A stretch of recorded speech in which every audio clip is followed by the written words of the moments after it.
Senior xenobiologist Thrixva's antennae quivered as she inputted the command for the fourth time. The holographic display flickered, then stabilized, still showing the same impossible result. Class 15 Deathworld. "This can't be right," she muttered, compound eyes reflecting the pulsing red warning indicators. Nothing above Class 12 has ever produced multicellular life, let alone sapient beings. The Confederation survey vessel Eternal Seeker had been mapping the uncharted sector for standard research purposes when they detected the anomalous planet.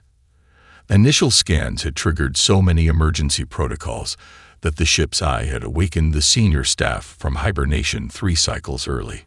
Director Thrixva, "The secondary analysis is complete," announced her assistant Kerpel, his exoskeleton plates clicking nervously as he approached. "Atmospheric composition includes oxygen at levels we classify as combustible, hydrogen compounds that would be corrosive to most species, and a nitrogen mix that could cause pressure toxicity." Thrixva's feeding mandibles twitched involuntarily. "And the gravity? 1.3 times galactic standard. The radiation levels from their star would cause cellular degradation in most known species within days without specialized shielding." She rotated her thorax toward the main observation screen, which displayed a real-time feed of the blue-green planet's surface. The landmasses were a patchwork of environments, from frozen wastelands to scorching deserts, dense vegetation to barren mountains. "Show me the biological readings again," she commanded, still hoping for a calculation error. The display shifted, presenting data that defied conventional xenobiological understanding. Predators of impossible size and speed. Microscopic organisms that evolved at accelerated rates, capable of devastating cellular invasions.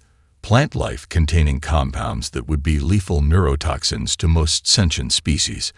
And yet, Kerpel said, his voice dropping to a whisper, "Look at this." The screen zoomed in on a sprawling formation of artificial structures.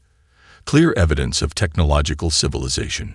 Geometric patterns of light were visible on the night side of the planet, while the day side revealed vast networks of transportation infrastructure. "The orbital instruments," Thrixva said. "Are they functional or debris?" "Functional," confirmed the ship's eye. "We've detected thousands of artificial satellites in various orbits. Many are communications relays, others appear to be observation platforms. They're primitive by Confederation standards, but undeniably the product of advanced engineering." "Have they detected us?" "Negative. Our position beyond their outermost satellite belt keeps us outside their current scanning capabilities." Thrixva's mind raced through the implications. The Galactic Confederation had encountered 732 intelligent species in its 100,000-cycle history. Each had evolved on worlds hospitable to life. Planets with moderate gravity, filtered radiation, stable climate patterns, and limited biological threats.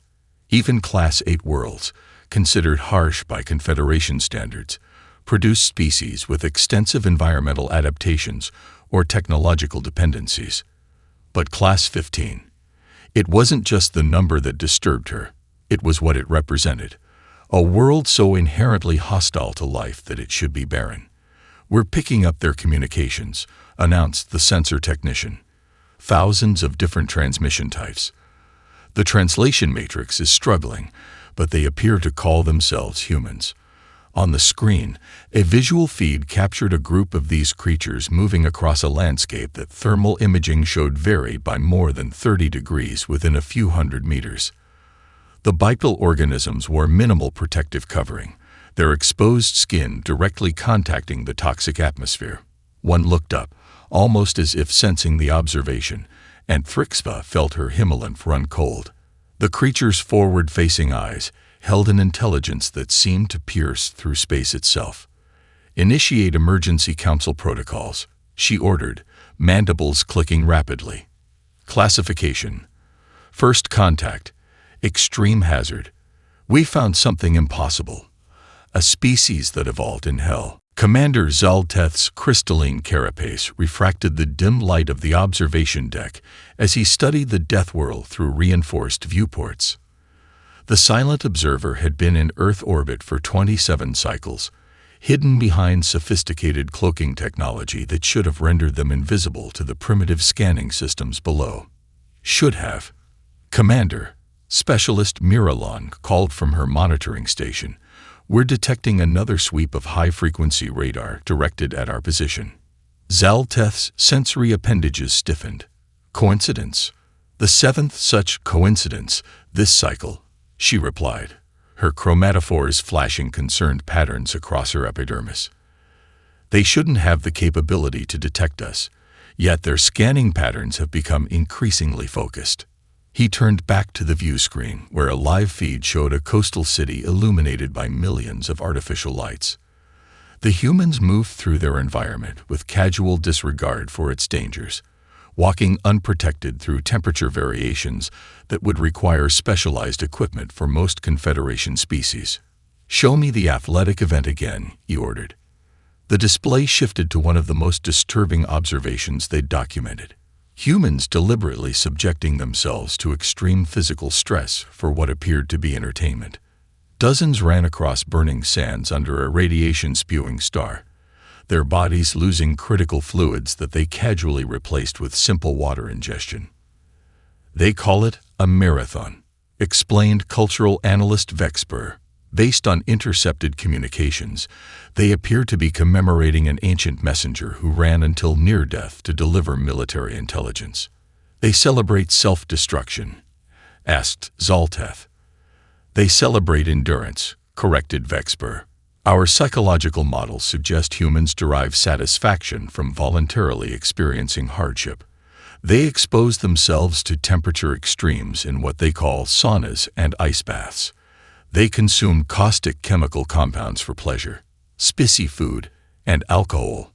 And some deliberately fall from high places with minimal safety equipment for what they term excitement." Miralon's voice interrupted, pitched higher with alarm. "Commander, a small craft has altered course. It's approaching our position." "Impossible," Zalteth snapped. "Our gravimetric distortion is minimal. They can't have. It's on an intercept trajectory," she insisted, "and accelerating."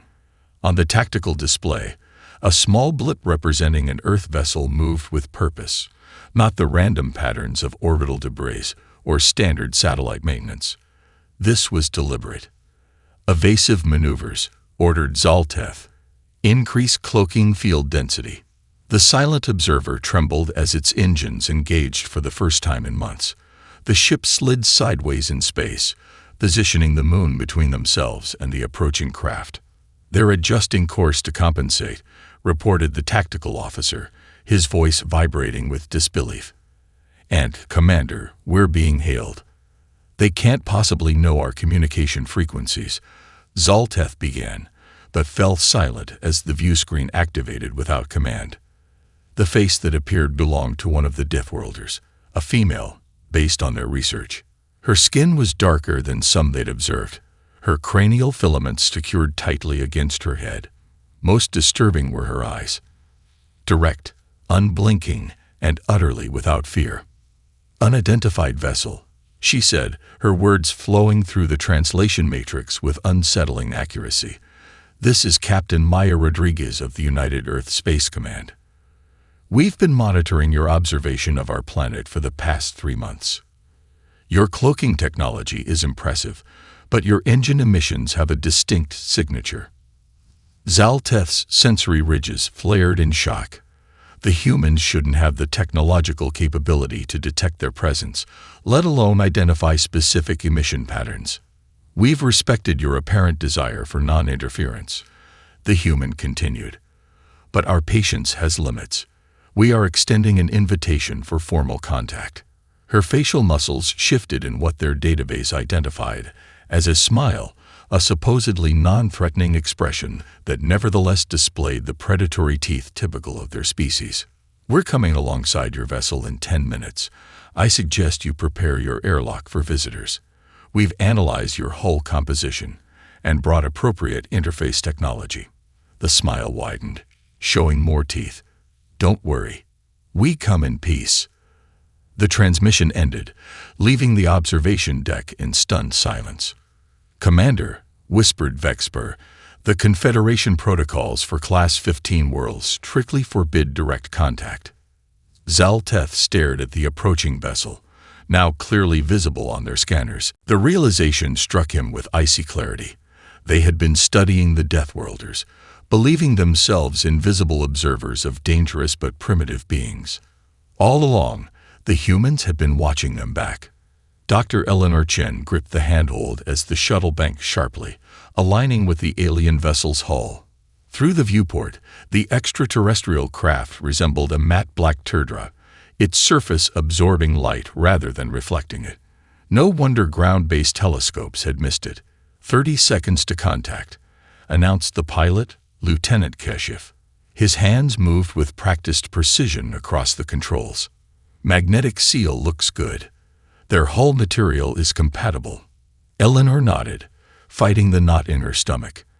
After 20 years at NASA's Exobiology Division, she had prepared for first contact 1,000 times in simulations. The reality, rushing to intercept an alien observation vessel, followed none of the carefully constructed protocols. "Radiation spike," called the sensor officer. "Something's happening with their engines." The alien ship suddenly glowed along its aft section, a violent blue-white light that made the shuttle's radiation alarms shriek. "Solar flare effects," Kashif said, eyes fixed on his instrumentation. "Their shielding is failing." Eleanor leaned forward. "Can you establish communication?" "They're not responding to hails, but I'm picking up internal alarms from their vessel." The decision crystallized instantly. "Proceed with emergency docking." "Dr. Chen, we have no idea if their atmosphere—" "Their ship is failing," she cut him off. Standard first contact protocol just became a rescue mission. The shuttle's docking mechanism extended, seeking purchase against the alien hull. Metal screamed against metal as the magnetic locks engage.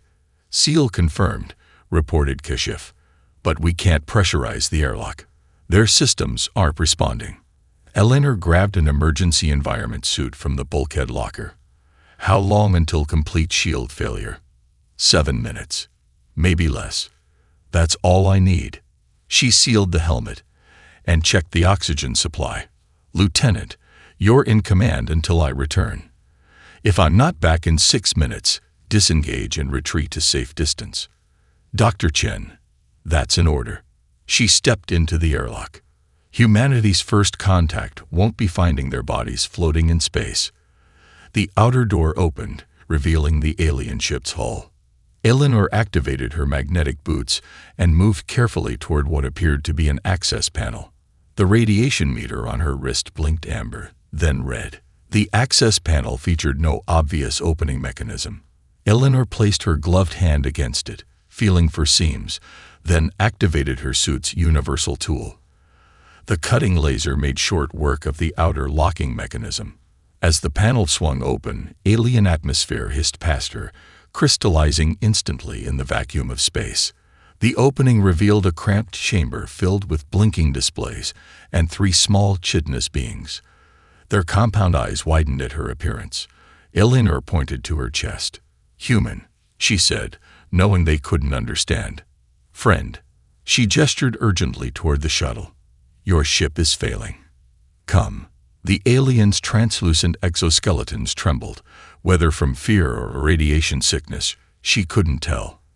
The tallest, decorated with intricate patterning that suggested rank, chittered something to the others. Eleanor checked her timer.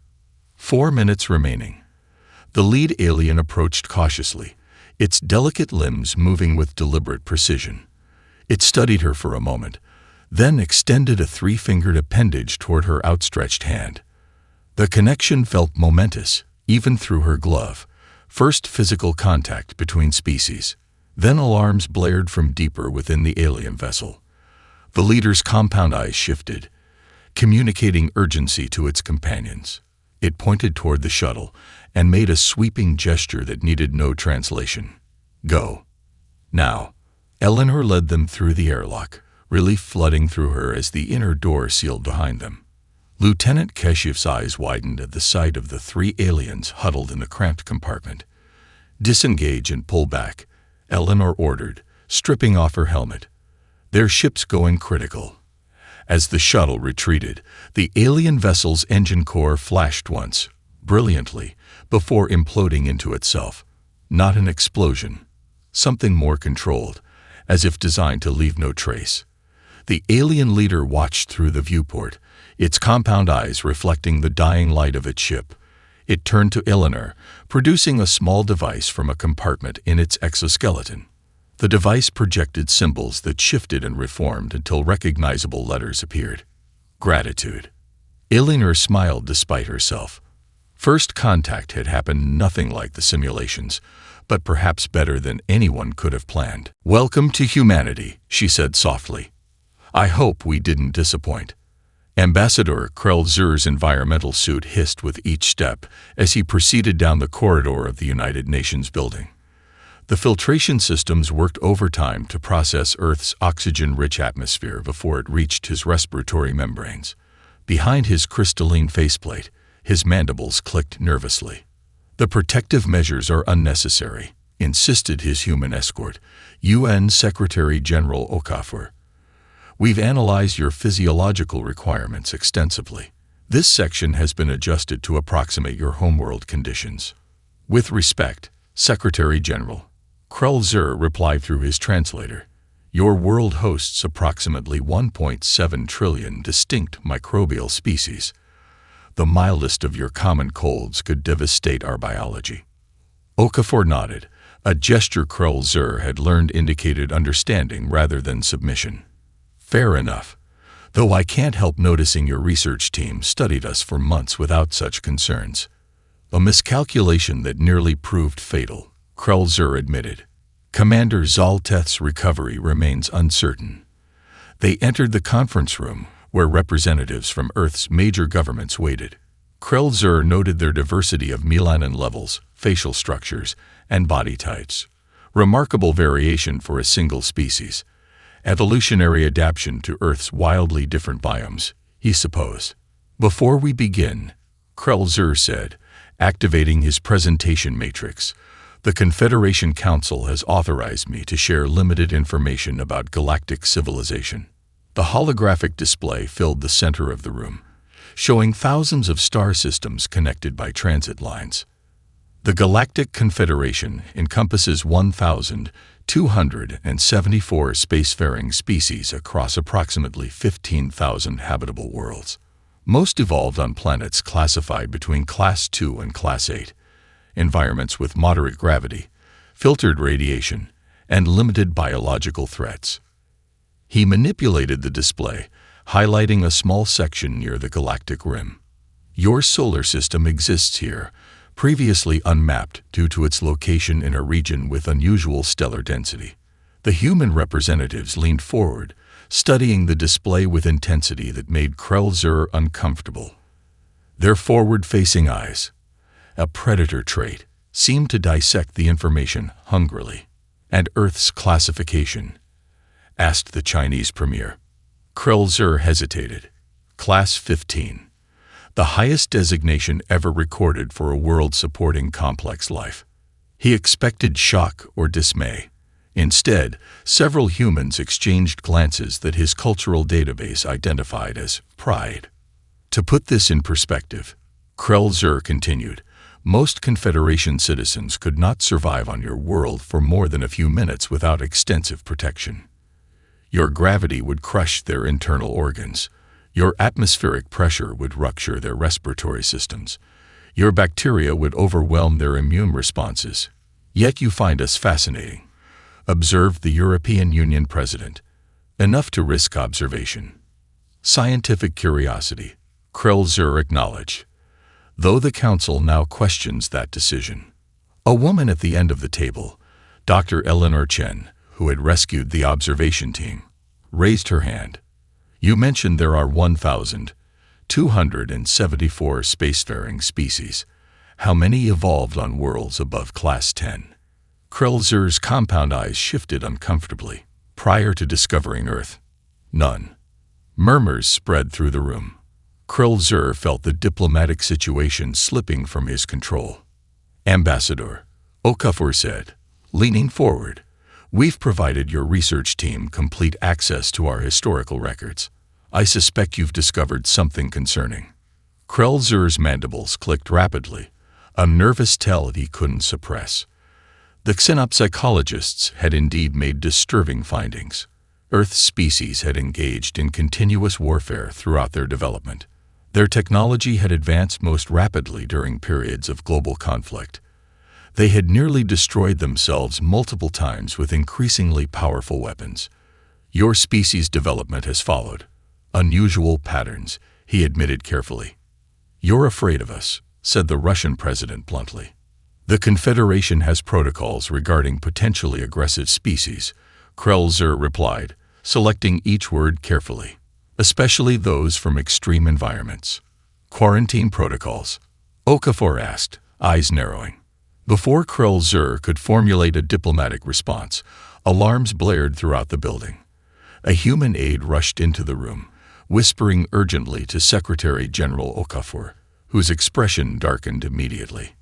"It seems," Okafor said grimly, looking directly at Krell, "that our first contact situation has become more complicated. We've detected multiple unidentified vessels entering our solar system."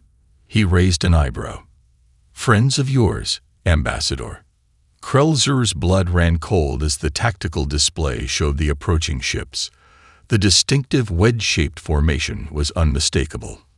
"Not friends," he whispered. "Hegemony warships. And they're not here for peaceful contact." The Grand Chamber of the Confederation Council pulsed with bioluminescent agitation as First Speaker Nazvelian addressed the emergency session. Her crystalline form cast prismatic light across the assembled representatives of 1,000 worlds. "The data is conclusive," she announced, her harmonic voice resonating through the chamber. "The hegemony has launched a direct assault on 3 Confederation outposts in the Outer Rim, and their secondary fleet is currently approaching the human homeworld." Murmurs rippled through the gathering, some dismayed, others almost relieved. The humans had been the Council's most divisive topic for months. "The motion before this Council remains," Nazvelian continued. "Immediate quarantine of Earth with authorization for orbital deterrent platforms." "Extinction, you mean?" interrupted Councillor Grax, his massive bulk shifting as he rose. One of the few who had actually visited Earth, he had become an unlikely advocate for the Deathworlders. "These humans saved our observation team when they could have let them die." "Out of curiosity," countered Councillor Lethvin, her tendrils waving dismissively. "The same curiosity that will drive them to worlds where their microbiome alone could cause mass extinctions. One human sneeze on Larevis Prime would collapse their ecosystem." Grax's gill slits flared with agitation. "And now you propose abandoning them to the hegemony. The same hegemony that has been encroaching on Confederation space for centuries. Perhaps the hegemony will solve our human problem," suggested a councillor from the rear chamber, not bothering to identify himself. First Speaker Nazvelian's crystalline form vibrated with rare emotion. "Is this what the Confederation has become? Willing to sacrifice an emerging civilization to protect our comfort?" The debate might have continued endlessly if not for the chamber doors sliding open to admit an unexpected delegation. Ambassador Krell entered, followed by Captain Maya Rodriguez of Earth's newly commissioned Defense Force. Behind them walked Dr. Eleanor Chen and Secretary General Okafor. The humans wore no environmental protection despite the chamber's alien atmosphere. Calibrated for multiple species, it should have been mildly toxic to Earth life. Yet they showed no distress. "Honored representatives," Krell began formally, "I present the human delegation, who have journeyed here at considerable personal risk to address the Council directly." First Speaker Nazvelian's crystalline structure pulsed with surprise. How did they survive transit? The journey from Earth to Confederation space requires passing through 3 radiation belts that would be lethal to carbon-based life. "We adapted," Captain Rodriguez stated simply. Her translator converted her words to standard frequencies. "Dr. Chen developed a shielding system based on your vessel's technology." Eleanor stepped forward. In 3 weeks, she clarified.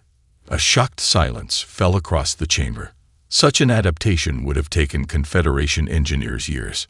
Rodriguez activated a holographic display showing hegemony attack patterns. We recognize predatory behavior when we see it, she said, and we know how to deal with predators.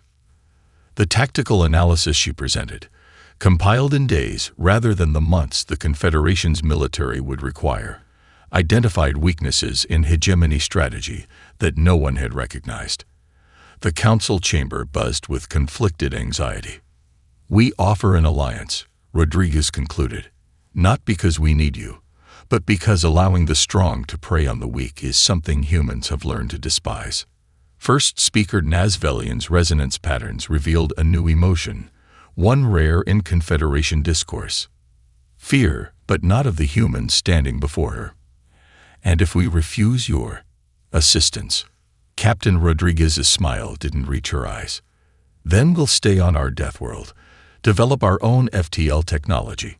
We're close already, and handle the hegemony ourselves when they eventually reach us. But the casualties would be excessive. You cannot possibly stand against the hegemony alone, protested Lethvin. Their military technology exceeds yours by centuries. Perhaps Secretary General Okafor interjected smoothly. But consider this. The hegemony evolved on a Class 3 world. They've never faced anything like us. Dr. Chen stepped forward, her expression somber. We've studied your historical records. The Confederation has avoided direct conflict for millennia, preferring diplomatic solutions. Admirable, but it's left you vulnerable to species who don't share your values. Humanity, Rodriguez added, has different historical lessons. We unified our planet only after thousands of years of warfare. We understand conflict in ways you cannot. First Speaker Nazvelian's crystalline form glittered as she processed this information. You offer to fight our war for us. We offer to teach you how to survive, Rodriguez corrected. Starting with the hegemony fleet currently approaching Earth. Your outposts have already fallen. Ours will not. Commander Vractul of the hegemony warship Inevitable Conquest stood on the command deck, his chitinous exoskeleton gleaming under the red battle lights. The view screen showed their target, a primitive research station orbiting the third planet of an unremarkable yellow star. Another pathetic example of Confederation weakness, he growled to his lieutenant. Prepare boarding parties. I want their technology intact. The lieutenant clicked his mandibles in acknowledgement. The planet below shows signs of primitive civilization. Shall we harvest specimens after securing the station? Vractul considered the suggestion. The hegemony's biological weapons division always needed test subjects. Approved. Select a small population center for the initial extraction. Commander, interrupted the sensor officer, detecting anomalous readings from the station's shuttle bay. Before Vractul could respond, alarms blared throughout the ship. The tactical display showed 3 small vessels launching from the research station, craft of unfamiliar design, moving with impossible agility. Insignificant, Vractul dismissed. Destroy them. The hegemony gunners targeted the lead vessel, their plasma cannons striking it directly. But instead of disintegrating, the craft absorbed the impact, its hull glowing red-hot. Then it accelerated, directly toward the hegemony ship. Evasive maneuvers. Vractul roared, but too late. The human vessel, for that's what it was, crashed through the Inevitable Conquest's outer defenses in a maneuver no sane pilot would attempt. The other 2 craft followed, targeting engines and weapon systems with precision strikes. Inside the enormous hegemony warship, chaos erupted as emergency bulkheads slammed shut, trapping crew members in rapidly decompressing sections. Security feeds showed alien creatures moving through corridors where atmosphere had been vented, bipedal beings in minimal environmental protection, placing devices at key structural points. Internal security breach. All warriors converge on decks 7 through 12, ordered Vractul. How did they survive vacuum exposure? His question went unanswered as the ship's main power grid failed, plunging the command deck into darkness before emergency systems engage. A security feed flickered, showing a squad of hegemony warriors engaging the intruders in close combat. The warriors' superior strength and natural armor should have given them overwhelming advantage. Instead, the humans moved with impossible speed in the ship's lower gravity, their reflexes honed on a high-gravity Deathworld. One human, smaller than the others, ducked under a warrior's slashing claw and placed a device on the deck plating. Seconds later, the entire section's artificial gravity reversed, sending hegemony warriors slamming into the ceiling while the humans remained anchored by their magnetic boots. "They've adapted our own technology against us," whispered the tactical officer in disbelief. Vraktul slammed his command talon into the emergency communications array. "This is Commander Vraktul to all hegemony forces. The species on the third planet are more dangerous than anticipated. Requesting immediate reinforcements." The message never transmitted. A small explosion rocked the command deck as the communications array overloaded. The armored door slid open, admitting 5 humans. Unlike the others rampaging through the ship, these wore no combat gear, only simple uniforms with strange insignia. Their leader stepped forward, a female, her dark skin gleaming with sweat, eyes alert and predatory. "Commander Vraktul, I presume. Captain Maya Rodriguez, Earth Defense Force. Your ship is now under our control." Vraktul rose to his full height, towering over the human. "You dare board a hegemony warship? Your primitive species cannot hope to understand our technology, let alone operate it." Rodriguez smiled, the expression chilling in its confidence. "Your engines are disabled, your weapons systems locked down, and 70% of your crew is currently unconscious. As for your technology," she gestured to a human male working at a control panel, fingers flying across the alien interface. "Lieutenant Park here has already accessed your navigation database. Fascinating stuff, especially your detailed maps of hegemony territory." Her smile widened. "We're particularly interested in the locations of your shipyards." Vraktul's mandibles trembled with rage and something unfamiliar. Fear. Impossible. No species could interpret our control systems so quickly. "We're fast learners," Rodriguez replied, "and highly motivated. You attacked a Confederation research station under our protection." "The Confederation?" Vraktul's compound eyes narrowed. "You fight for them." "With them," she corrected. "For now. Consider your capture a demonstration of our capabilities." She turned to her team. "Secure the remaining crew. I want this ship ready for transport within the hour." 3 hours later, the Confederation Relief Force arrived, expecting to find wreckage. Instead, they discovered the research station intact and the hegemony warship disabled, but largely undamaged. "We thought you might want to study their technology," Rodriguez explained over the communication channel. "Our engineers have already identified several adaptations that will be useful against their main fleet." The Confederation commander stared at the human in disbelief. "Your casualties?" 2 injured, no fatalities," Rodriguez reported, as if capturing an enemy warship were routine. "We'll be ready for their reinforcements. Your people should stay back, unless you have ships to spare." General Shrike of the Hegemony Military Command stalked into the negotiation chamber, his armored exoskeleton clicking against the polished floor. His species had evolved as apex predators. Compromise was not in their genetic makeup. Yet here he stood, forced to engage in peace talks after 18 consecutive defeats. Across the table sat a human diplomat named Dr. Quaim Osei, who exhibited none of the fear appropriate when addressing the representative of the galaxy's most powerful military force. Beside him, a Confederation mediator fidgeted nervously, translucent membranes fluttering with anxiety. "Your forces have been defeated in 18 engagements," Osei began pleasantly, sliding a datapad across the table. "This proposal offers a cessation of your current offensive. Not comprehensive peace, merely an end to immediate hostilities." Shrike sneered, mandibles flaring. "Temporary setbacks. The hegemony has reserves your primitive species cannot imagine. Actually, we imagined them quite accurately, Ose replied, tapping the datapad. The terms include your immediate withdrawal from Confederation border systems and the release of all captive populations. Preposterous. Shrike slammed a clawed appendage on the table, cracking its surface. The hegemony does not retreat. Dr. Ose's smile didn't waver as he activated a holographic display. It showed hegemony staging worlds where their reserve fleets should be preparing for deployment. Instead, the shipyards were in ruins, production facilities reduced to slag. Special operations teams, Ose explained calmly. Small groups of humans with Confederation technical advisors. Quite effective, wouldn't you agree? Shrike stared in disbelief. The targets were deep within hegemony space, protected by overlapping defense systems. Impossible, he whispered. For most species, yes, Ose acknowledged. But humans evolved hiding from predators that could sense heat, smell fear, and track movement.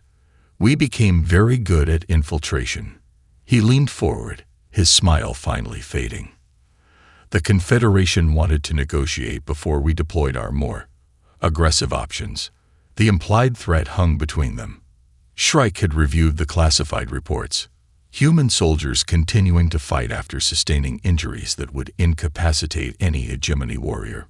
Human ships executing maneuvers that pulled gravitational forces their pilots should not survive. Human weapons designed not for elegant victory, but for overwhelming destruction. Your species will burn itself out, Shrike countered, regaining composure. Even now, your biological limitations. General, interrupted Ose, permit me to introduce our medical liaison. A door slid open, admitting a small female human. She approached without ceremony and placed a vial of crimson liquid on the table. Dr. Eleanor Chen, Ose introduced her. She's been studying hegemony physiology since we captured your first warship. Chen smiled professionally. Your species has an interesting vulnerability. A specific enzyme complex that regulates your neurological system.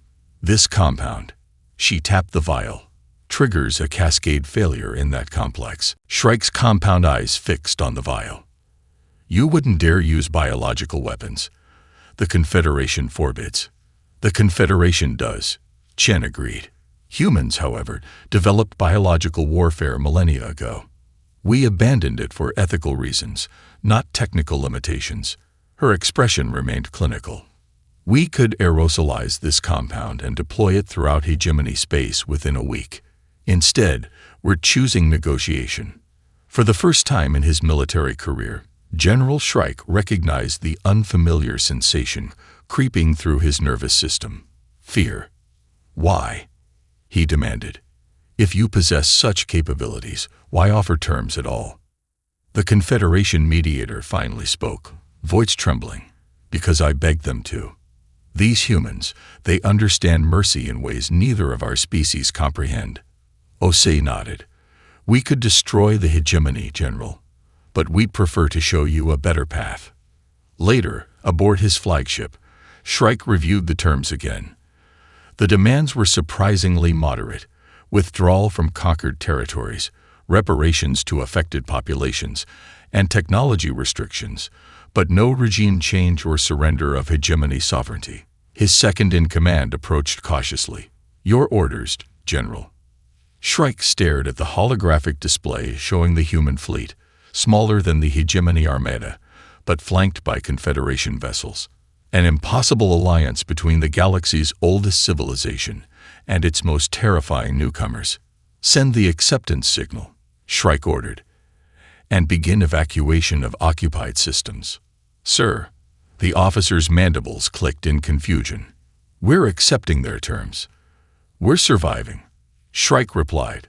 Something tells me that's what humans do best, and what they're offering to teach us, if we're wise enough to learn. 5 years after first contact, the newly constructed Galactic Cooperation Center orbited Europa, Jupiter's ice-covered moon. The sterile environment provided a compromise where humans could meet their galactic neighbors without either species requiring extensive environmental protection. Admiral Eleanor Chen, promoted from her former role at NASA, stood at the observation dome, watching Jupiter's swirling storms. The gas giant's immense presence dominated the view, bands of ochre and amber churning in eternal tempest. "Still reminds me of coffee with too much cream," she remarked to first speaker Nazvelian, whose crystalline form cast prismatic reflections across the chamber. "Your species finds comfort in chaos," Nazvelian observed, her resonance patterns conveying a mixture of admiration and concern. "The Adaptive Defense Initiative begins trials next month." Eleanor nodded. 17 Confederation species have volunteered for the first phase, controlled exposure to modified Earth microbiomes. The initial results are promising. Immune system enhancement without genetic disruption. A controversial program, Nazvelian noted. Many council members fear this controlled evolution will fundamentally change our civilizations. Change is survival. Eleanor replied simply. The hegemony taught us that the galaxy isn't as peaceful as the Confederation believed. The next threat might be worse.